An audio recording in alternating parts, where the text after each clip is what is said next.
Peace and love, everyone.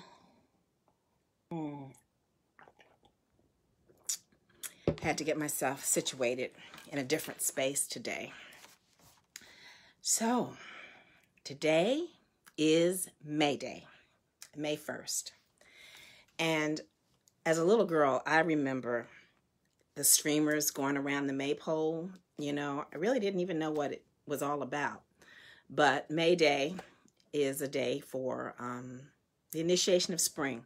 So it's a day of festivals. I don't even know if they do them anymore like they did when I was growing up. But May Day is about festivals and welcoming spring and going around the maypole and all of that. Hey, everybody, I love you. Good to see you all. So today we're on chapter 10, Polarity from the Kybalion, Hermetic philosophy.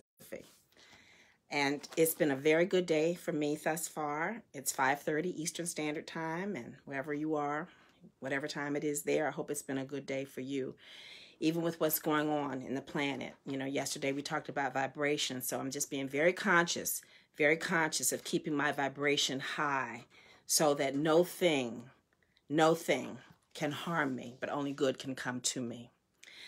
So, all right, Polarity. From the Kybalion, originally printed in 1908, and the Yogi Publication Society, the author, the three initiates. Everything is dual. Everything has poles. Everything has its pair of opposites. Like and unlike are the same. Opposites are identical in nature, but different in degree. Extremes meet. All truths are but half-truths. All paradoxes may be reconciled. The Kybalion.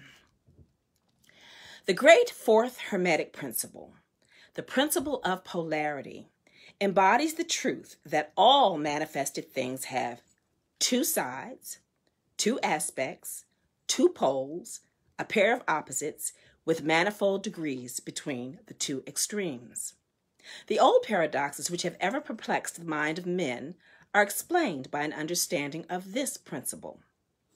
Man has always recognized something akin to this principle and has endeavored to express it by such sayings, maxims, and aphorisms as the following.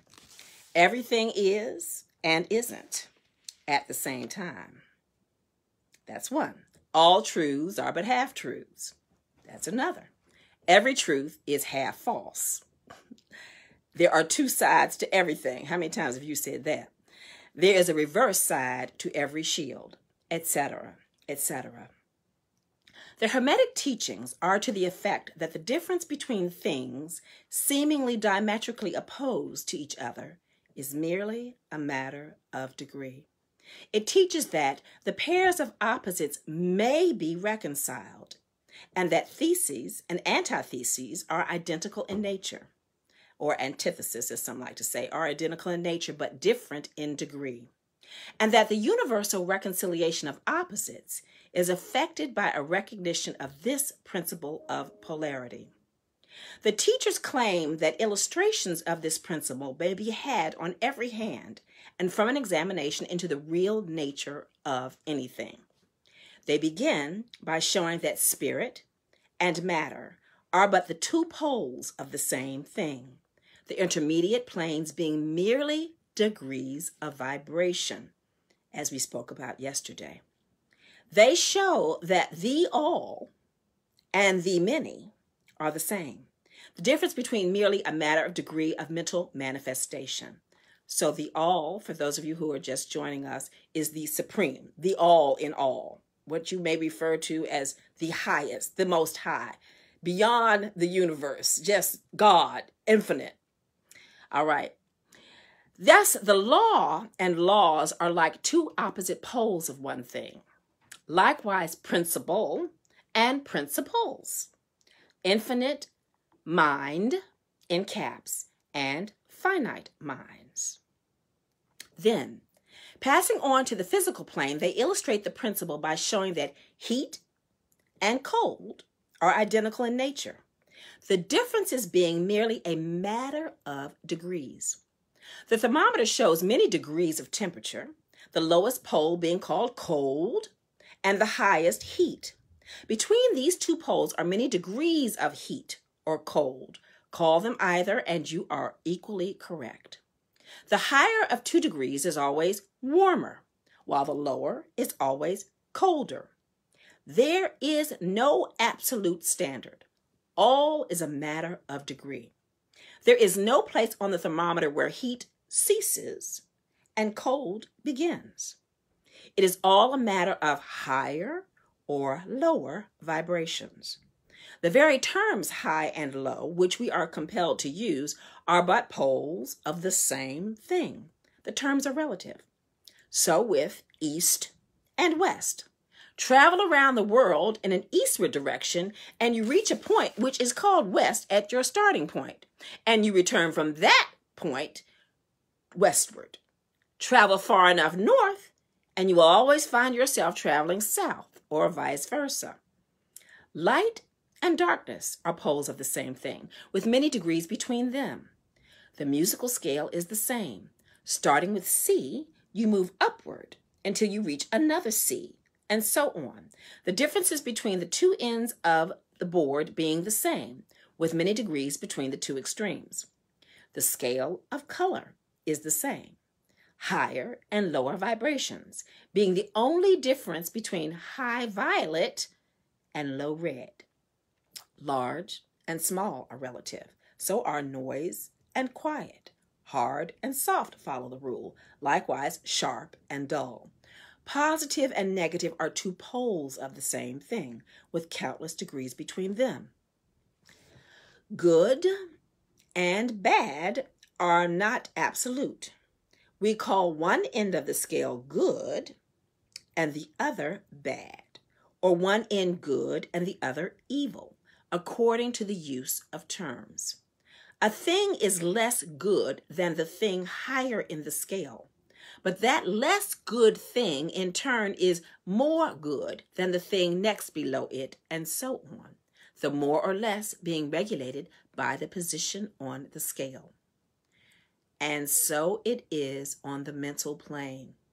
Love and hate are generally regarded as being things diametrically opposed to each other, entirely different, unreconcilable. But we apply the principle of polarity. We find there is no such thing as absolute love or absolute hate, as distinguished from each other. The two are merely terms applied to the 2 poles of the same thing. Beginning at any point of the scale, we find more love or less hate as we ascend the scale, and more hate or less love as we descend. This being true from no matter what point, high or low, we may start. There are degrees of love and hate, and there is a middle point where like and dislike become so faint that it is difficult to distinguish between them. Courage and fear come under the same rule. The pairs of opposites exist everywhere. Where you find one thing, you find its opposite, the 2 poles. And it is this fact that enables the hermetist to transmute one mental state into another along the lines of polarization. Things belonging to different classes cannot be transmuted into each other, but things of the same class may be changed. That is, they may have their polarity changed. Thus, love never becomes east or west, or red or violet, but it may and often does turn into hate. And likewise, hate may be transformed into love by changing its polarity. Courage may be transmuted into fear and the reverse. Hard things may be rendered soft. Dull things become sharp. Hot things become cold, and so on. The transmutation always being between things of the same kind of different degrees. Take the case of a fearful man.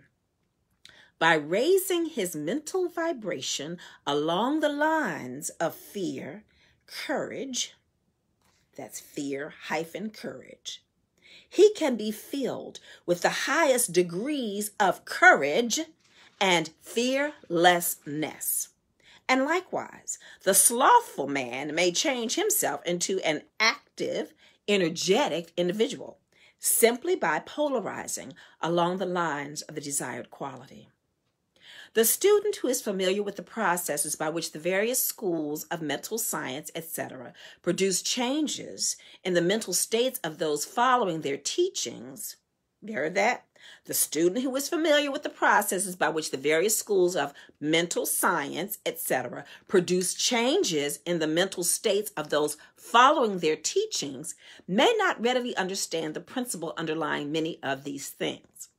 When, however, the principle of polarity is once grasped, and it is seen that the mental changes are occasioned by a change of polarity, a sliding along the same scale, the matter is more readily understood. The change is not in the nature of a transmutation of one thing into another thing entirely different, but is merely a change of degree in the same things, a vastly important difference. So, ye of little faith, no faith on one end, you can lift that up and change it to having so much faith that you are able to manifest miracles. All right?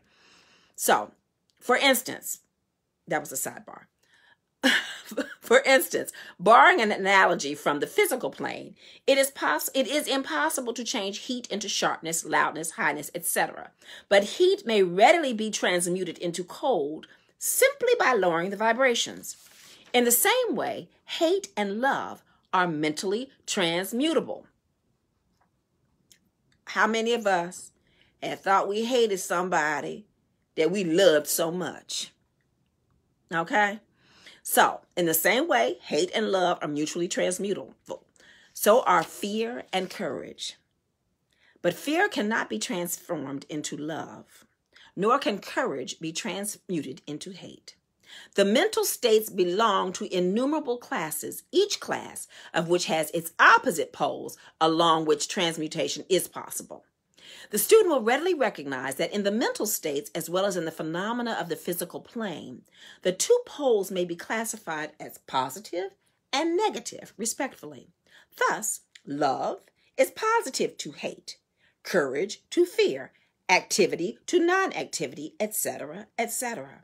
And it will also be noticed that even to those unfamiliar with the principle of vibration, the positive pole seems to be of a higher degree than the negative and readily dominates it. The tendency of nature is in the direction of the dominant activity of the positive pole. All right? So we, as beings of nature, are inclined towards positivity. We are inclined and born into love. How many of y'all were taught when you were born into something else? That's law. That's universal law. Okay, the tendency of nature is in the direction of the dominant activity of the positive pole. In addition to the changing of the poles of one's own mental states by the operation of the art of polarization, the phenomena of mental influence in its manifold phases shows us that the principle may be extended so as to embrace the phenomena of the influence of one mind over that of another, of which so much has been written and taught of late years. When it is understood that mental induction is possible, that is, that mental states may be produced by induction from others, then we can readily see how a certain rate of vibration or polarization of a certain mental state may be communicated to another person, and his polarity in that class of mental states thus changed. All the work of teaching someone to love themselves, self-love versus self-hate, which heals everything. Addiction is what comes to my mind right now. Violence against self and others.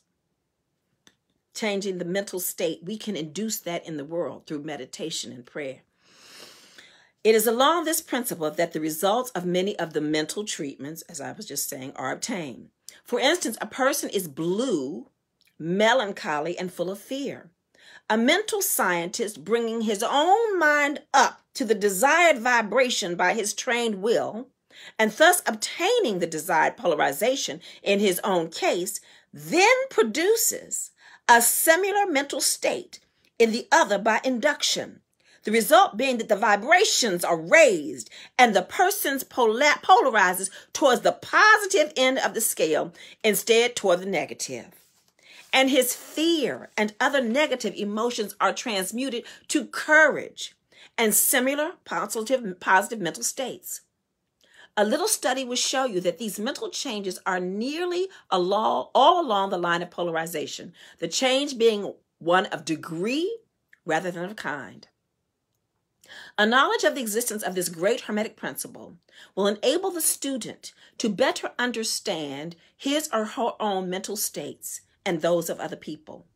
He or she will see that these states are all matters of degree, and seeing thus, he or she will be able to raise or lower the vibration at will, to change his or her mental poles, and thus be master with a capital M of his or her own mental states, instead of being their servant and slave.